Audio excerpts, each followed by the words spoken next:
Syria's foreign ministry has condemned Israel's airstrikes on Hama Province on Friday as criminal aggression. The ministry added the attack was a blatant violation of the sanctity and sovereignty of Syrian territory, in addition to legitimacy of human rights and international law. It called on the UN and UN Human Rights Council to condemn the aggression. Israeli warplanes targeted the Hama countryside early Friday. Damascus said its air defenses intercepted a number of Israeli missiles. However, 4 people, including 2 children, lost their lives in the attack.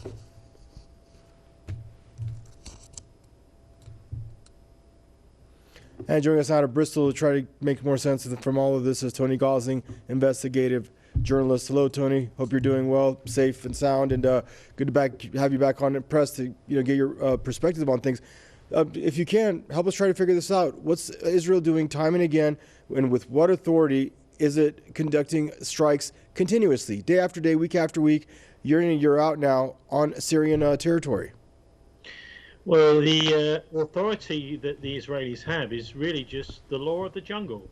It's survival of the fittest. They see themselves as the fittest, and they are punching away in Syria wherever they feel like it. They've got no interest in international law, no regard for international law. They've shown that, of course, with literally scores of United Nations resolutions to do with respecting the original resolutions at the UN which created the State of Israel and holding them to account for those things. For example, fair treatment for the Arab population, which a lot of people were worried about after World War II when the Israeli state was first corrected, but they've ignored all those, run roughshod over that, and they've created now through their racist laws that they've created in Israel over the last couple of years, really an apartheid state. And it's fascinating here in Britain because when the South African apartheid was raging, something that the British Empire was responsible for largely, along with the white supremacists in South Africa, we have completely ignored, it seems, the racism and the apartheid going on by the Israeli state, by the Israeli government against the Palestinians. And anyone that actually visits this part of the world, dares to visit this part of the world, will see this a racist attitude, an apartheid attitude. The Palestinians are treated as if they are Untermensch, in a similar way to the Jews were treated by Nazi Germany. This is an absolutely appalling disgrace, and yet the Israelis ignore all those resolutions that the world opinion and world diplomats have laid at their table. They've just ignored them, and that's exactly what they're doing in Syria. They're ignoring international law as well, with the arrogance that we've come to expect from Netanyahu and his friends in the Likud party, and they're just bombing whoever they want and wherever they feel like it in other countries. The excuse that they come up with each time, whenever they admit to these things, which is very rarely, because they're also very cowardly in that they will not publicly admit what they're doing. So these things happen, but the Israelis say we neither confirm nor deny this has taken place. So in that way, they're really sneaks, international sneaks. So they claim that Iranian forces are in Syria, and they claim that Hezbollah is in Syria. Well, that's true, they are, and they're there because they are welcome and they've been invited, just as if people invited their friends round for a dinner party. That's what you do with your friends because you trust your friends. They do not trust Israel, and they have absolutely every right to be in there. Hezbollah is a domestic political movement which has a massive amount of popular support in the country, whether or not Israel likes it or not. So Joe Biden is in an interesting position, isn't he, as the newly inaugurated US president. He could put a stop to these illegal bombings immediately by the Israelis in Syria. And by the way, back in last year in 2020, there were 40 separate attacks by the Israelis. That's pretty much one a week in Syria, illegal bombings of various sorts, where hundreds of people in total were killed, and 135 different targets were targeted, mostly by these low-level, or I'm not sure actually what altitude they're at, by Israeli jets, but of course also by missile strikes, I imagine probably by drones too. So the Syrians could and should, in my view, be shooting down these Israeli jets as they overfly Syria. And I wonder if that's one of the things we'll start seeing.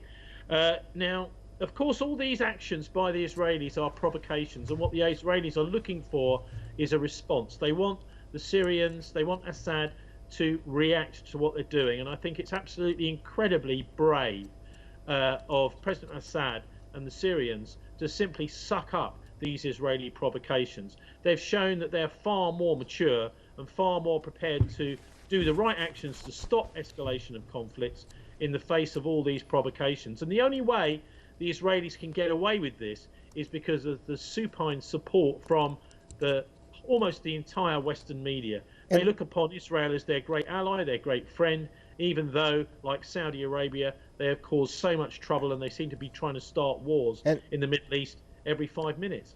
And that's the thing. When they do enjoy that much support and protection, especially from strong Western powers, why do they need to be so aggressive toward their neighbors, Tony? Well, it seems to me it's a kind of partnership agreement where the West would rather like to control the Middle East for all sorts of reasons, not least of which is actually to control the spiritual aspects of this. Now, you know, cities like Jerusalem are immensely important to the Christian, the Jewish and the Islamic faiths. And if you can control cities like that, then you can also control in a peculiar way those faiths, and you can try and change those faiths in the way that you want to see them. For example, through the extreme forms of Zionism, which mean that the Israelis are almost like a kind of master race in the region, and they would treat everybody else badly. And they use, I think, corrupted rabbis in order to justify that to themselves in a similar way to Islamist corrupted mullahs have been shown to be indoctrinating some people who are rather too credulous into becoming mercenary terrorists. Now, this is not what the Bible teaches. It's not what the Quran teaches at all. And so what they're trying to do is occupy those spiritual and religious spaces, both physically and metaphorically, and twist them and turn them to their own devilish ends. But Biden could put a stop to this right now if he really wanted to, as the new American president. Wouldn't it be wonderful if he decided to do something to stop the $4 billion annually, which is being sent over from the United States free of charge as a gift to the Israeli state to keep propping it up? And by the way, every year there's also $8 billion in loan guarantees the United States freely gives. Is basically insurance, so that if a deal falls through, the Israeli company gets paid out anyway. So these loan guarantees of $8 billion annually and $4 billion in gifts is an easy thing to rein back, slow down, shut off for Biden. You know, although there'd be political pressure in the United States for him to do that, it would be very, very simple for him to even talk about, okay, we're going to rein back the gifts that are being given to Israel. We would see this bombing stop immediately. And that has been what is now actually $250 billion that's flowed from the United States to Israel since the end of the Second World War, since 1946. To put a stop to that would put a stop to the abuses of international law, human rights abuses and murders by the Israeli state in Syria. Well, good stuff, bud. Thanks for joining us. Always a pleasure to pick your brain on stuff like this, Tony. Stay safe until we see you again. From Bristol there, Mr. Tony, you bet. Tony GOSLING there, investigative journalist.